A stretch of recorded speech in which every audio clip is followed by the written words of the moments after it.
The clothing brand is on the side. It's kind of unofficial when I'm not working 10-hour days. But it's really not about the money or the brand as much as it is a vehicle to share that testimony. And the goal with it is not just for people in recovery, but you could be facing any kind of difficulty, whether it's health condition, divorce, any adversity that you're dealing with, is that I want to share the message and inspire you that you can get through it. Don't give up. Don't lose faith. And you can make that journey.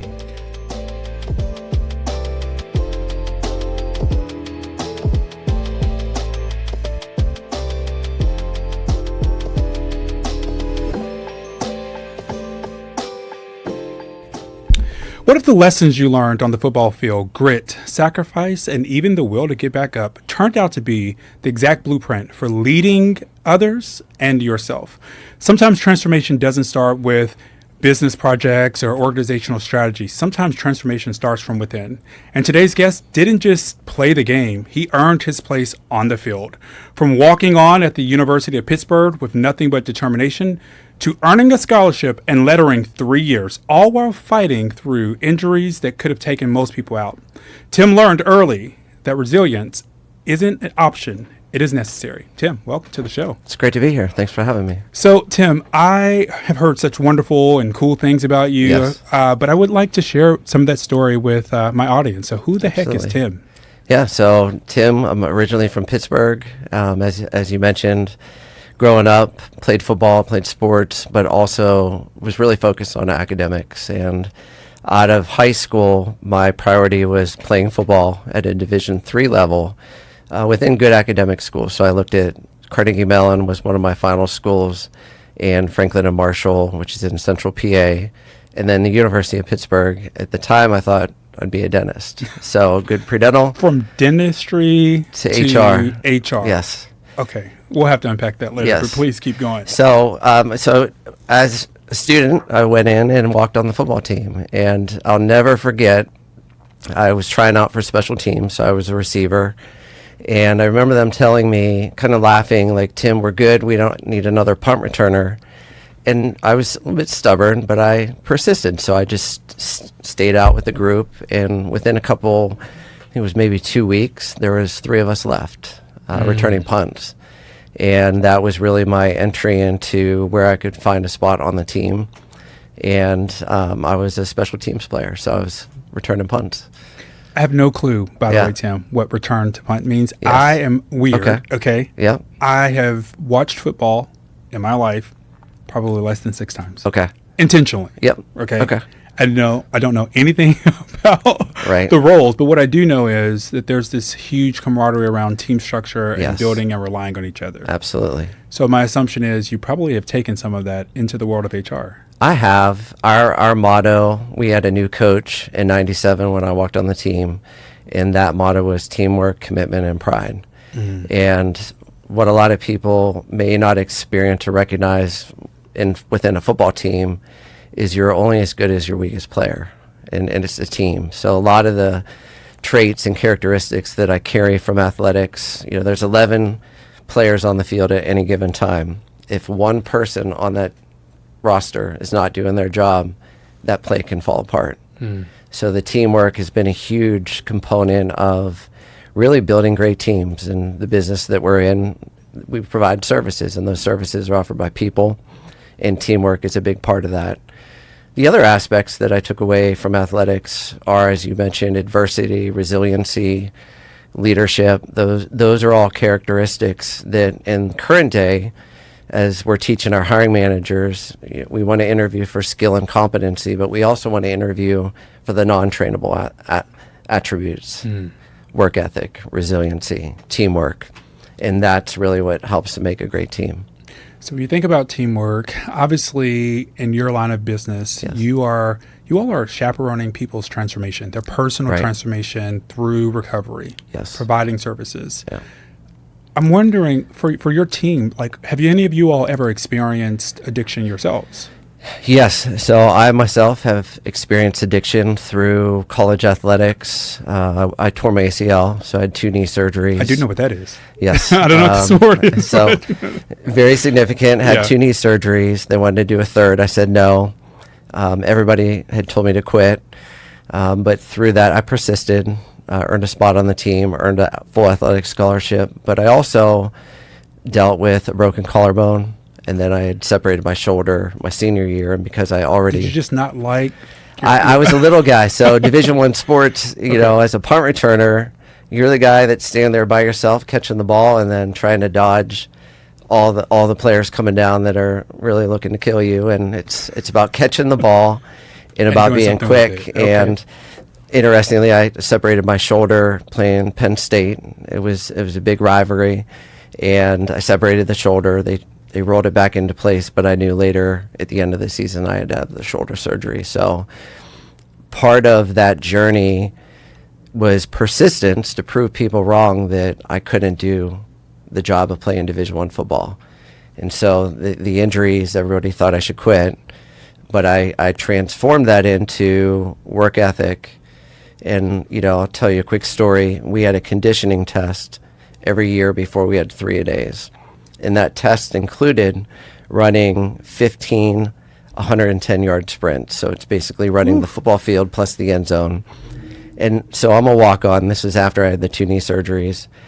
And I conditioned myself to do 30 110-yard sprints.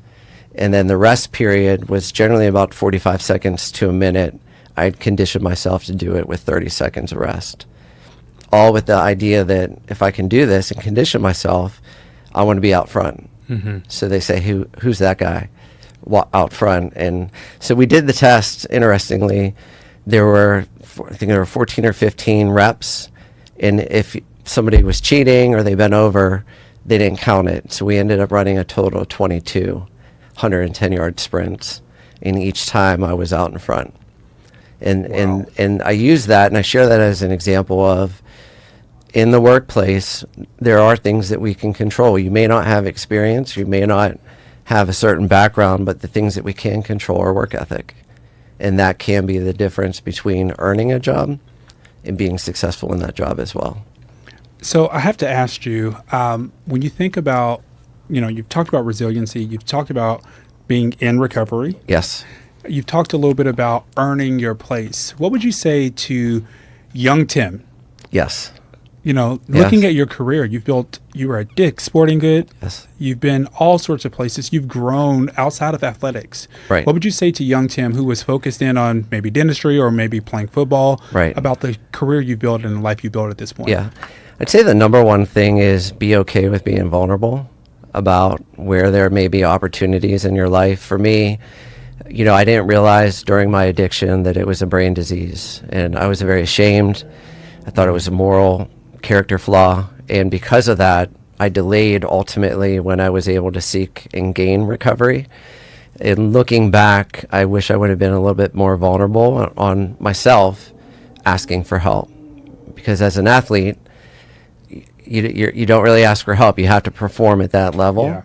And I think being able to be okay with, hey, I need help, if that's the case, it would have helped me get recovery sooner. I find that same mentality in the services as well. You know, we're taught to be, you know, we're fighting the enemy. We're Yes. taught to wear this cape, to have this Right. armor, to not show any vulnerabilities.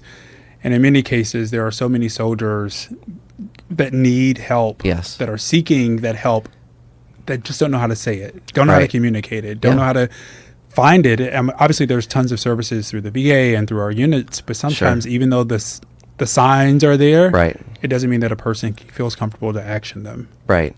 Yeah, and I think it's part of it surrounding yourself with loved ones and family, friends that can have an honest conversation with you about where you are and where maybe you need to turn right or turn left.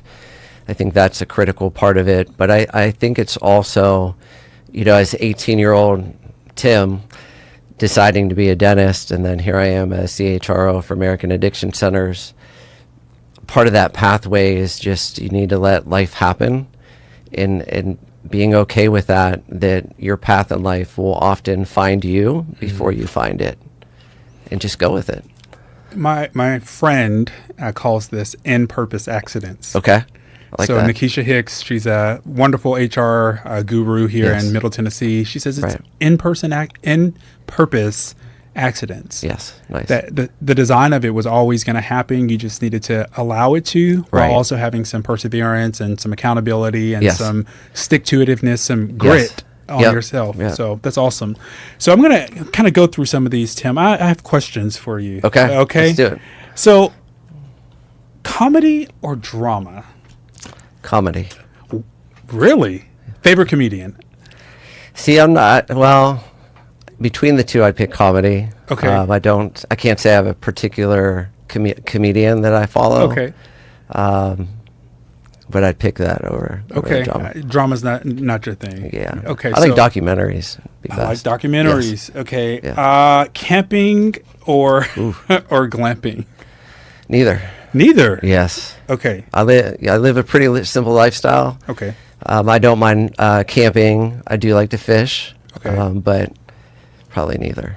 Okay. Yeah. We can do without that. Yeah. What is your? Let's see here. What is your go-to? Like, I have to release my brain, think of nothing but something Right. at the same time. What's your jam? It's the gym.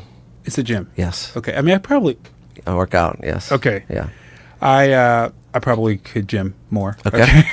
But We can get you there. I mean, thank you. I appreciate you looking out for me. So you've been in HR for how long at this point? It's been 9 years. So I've been with American Addiction Centers going on 12 years, and I transitioned to head of HR in 2017. So it's been about 9 years. How many Total. employees do you all have? Currently, our head count is about 1,600. At our peak, I think our max was 2,500. Wow. Currently now we're at 1,600. So when I started, the company had 400 total employees. We had our IPO in late, so I was hired in June of 2014. We had our IPO in November of that year. We went public, and the purpose of that was to raise capital so we could grow and get treatment more accessible to the population. So Yeah. it's been quite a journey over the past 9 years. Yeah, that's a heck of a journey. Yes. It was fast. It was fast, but obviously you're doing it well. You're You got to be nimble. You got to be adaptable. You know, I've worked for 5 different CEOs through my tenure at AAC as head of HR. And every CEO and leader is going to have a different mission. They may have different objectives. And what I've learned over the years through doing well, but also really through making mistakes or learning how to get up after falling down, is really just listening to what does the audience, or in this case, the CEO, what are they asking for?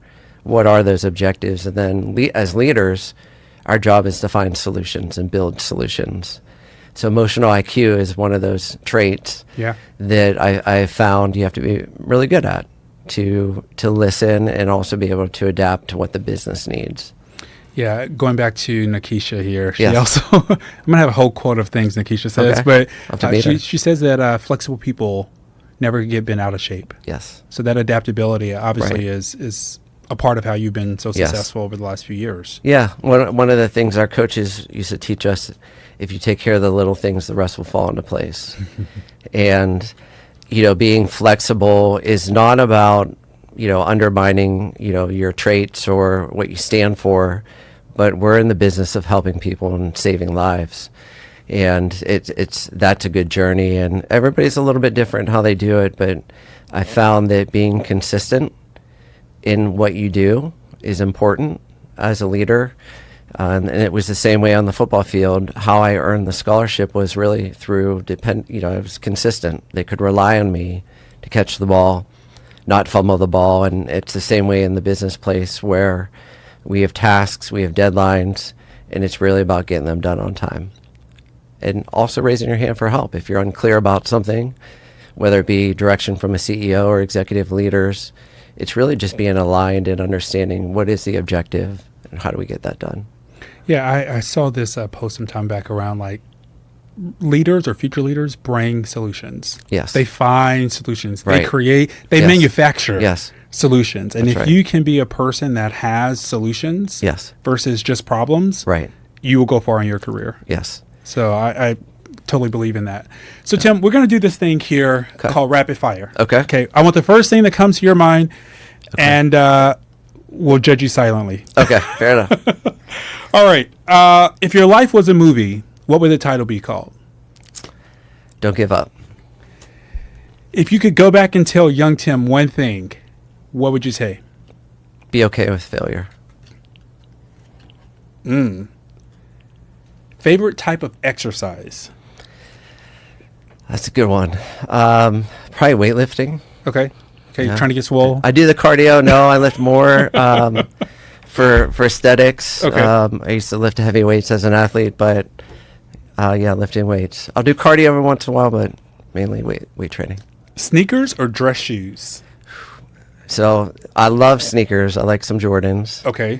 But fortunately nowadays the style's changed where they have dress sneakers, and I try to fit that middle realm. You got to dress for the role. So if you're in a board meeting or you're with board members, it's going to be a bit more dressed up. Of course. And then, as you're working with management, sometimes it just depends. You got to dress for the occasion. Love it. Netflix or YouTube? I say YouTube. Okay, so hear me out. Yes. I like music. I love music. Yes. I play piano, organ, drums. Nice. Okay. Went to NSA.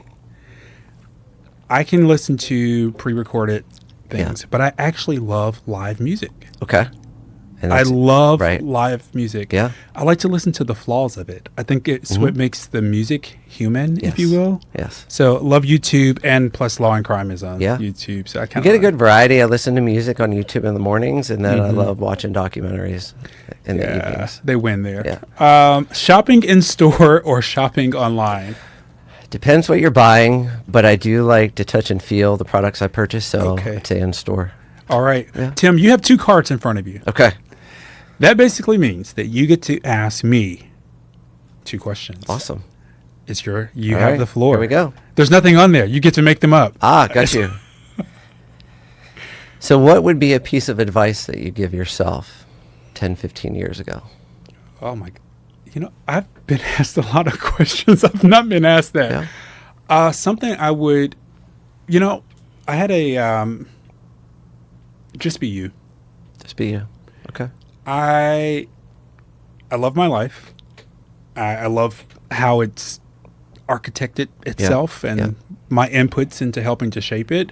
But there was a point in time where I felt like I was trying to figure out where to fit in. Right. I didn't know where to fit in. Sure. Like I was too churchy for some things. Okay. I say, churchy, but I played for churches growing up. Nice. Used to play drums for my grandmother's church. Ultimately ended up playing piano for my grandmother's church, and played piano for a bunch of churches here in Nashville. Yep. And I was trying to figure out like where my people were. Sure. Oh, yeah. And like how to find the space of that. Yep. I quickly found that from the military side, because we all have one objective. Right. My grandmother would say, there are 3 types of people in your life: your comrades, your constituents, and your confidants. Yeah. So the Army really filled the comrades. Yeah. These people were not necessarily for what I was for, nor were they for me, Sure. but they were against what I was against. Got it. It took me a while to find who were my footing. constituents and my confidants. Amazing. Yeah. I always ask this during interview questions, but if I'm you not were- interviewing for a job with Tim. Okay. So- if my boss is listening to this, Great question. go ahead. If you were to take, what would you say is the biggest failure that you've had that you now appreciate that it happened? Oh, that one is actually easy. I worked for a company, and I will not share their name for the obvious reasons. Again, I was trying to figure out how to manage up Okay. and how to manage down. So I was Sure. in a management role. Yep. I had folks leaning and depending on me, Yeah. but also like my boss, I couldn't figure it out. He Yeah. was unique. Yeah. I was unique, and it was like he wanted me to be there, and I wanted to be there, but I was really struggling to figure out like how to be there. How to be there. Yeah. And then also the mission of the organization was one that I deeply loved, but Right. loving the mission alone doesn't. It's not enough. It's not enough, Right. right? And so I remember him coming into the office, and he's like, "Lee, I want you to take all your stuff home." Yes. Wow.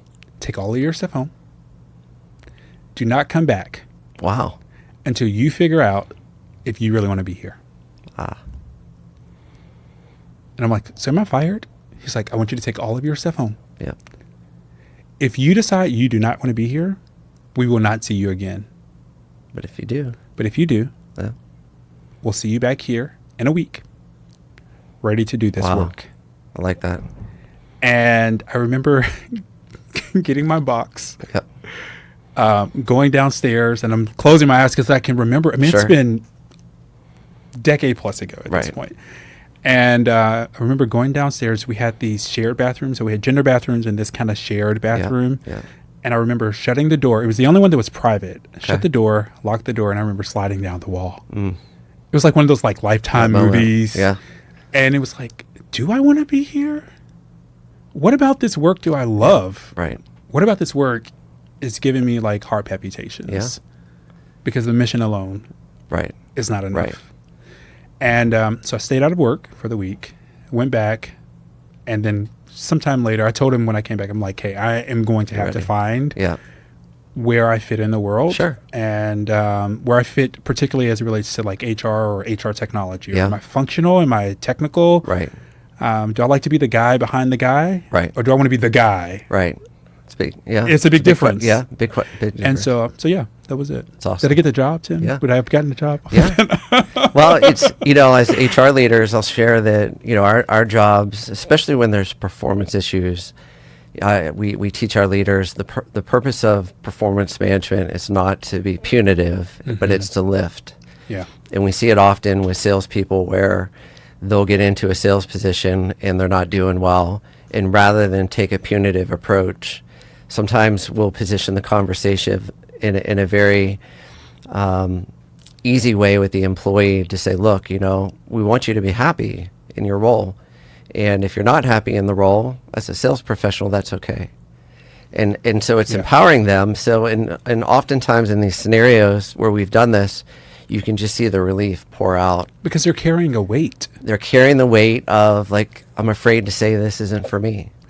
And that is the same thing that I find that people I've known who've had certain addictions, Yes. they're carrying that weight Right. in private. Yes. I think for that manager that I had Right. at the time, Yeah. he could see me carrying it, Oh, yeah. but me not being comfortable enough to ask for Right. help. Yes. So he gave me That opportunity. that opportunity Yeah. to ask for help, to also do it with my integrity and with Right. grace and Right. not cause embarrassment. Yep. Love it. And then when I came back, folks in my team were like, where were you? And I'm like, what am I supposed to say? He was like, he was on vacation. And then I realized at that moment that what we had gone through was also private. Right. I had been allowed to be human Yes. and to grow in that moment without it being something that The team needs to know about. the team needed Yeah. to know about. That's good leadership right there. Yeah, he's all right. Yeah. Yeah, I still keep in touch That's with him, good. so he's been good. Yeah. All right, Tim. As we prepare to wrap up here today, Yes. what's something you would tell a new up and coming HR professional or maybe even an athlete Yes. who thinks that their whole life is dependent upon just the sports? Right. What's something you'd say to that person? It's a great question. So I say this often to my team members, my direct reports. What I'm most passionate about as a CHR leader is, yes, we have to get the job done, but I take pride in developing the team. And so the rules that I set are, when you come into a role, whether it be a contributor, whether you're a first-time leader, I want to set them up for success and do the role well and focus on that. Once they've done that, if they have ambition to grow, is when I start to give them exposure. And exposure is a great opportunity to really find out before they get promoted, can they do the job? So you're getting them exposed. And the one factor that you can control in that scenario is hard work. Mm-hmm. A typical day is 8 to 5, whatever the schedule may be. But you have control over, if you want to put the work in, do it, but do it with consistency and a good outcome, and I think good things will happen. That we have control, they have control over their destiny. And part of that requires a leader that's willing to invest and develop. Absolutely. And so that's something that I'm very happy about, but I enjoy doing, as a lot of my senior leaders are all folks that started out at lower level positions that have grown up Wow. throughout their career. Any last minute notes? No, I need to find out where you worked. I'll tell you off camera. Fair enough. All right, y'all. Listen, we have gotten to the end of our time together. I'm going to leave you with a unique quote today. Professor J.B. Curtis out of Emory University, I think I'm actually wearing the swag, has a famous quote. Okay, if you know this quote, if you know, you know. The quote is, "Do the right thing." It's simple. It's not very complicated. Whether someone's watching, not watching, in the private moment, in the public moment, if you just do the right thing, the rest tends to work itself out. See y'all. Bye-bye.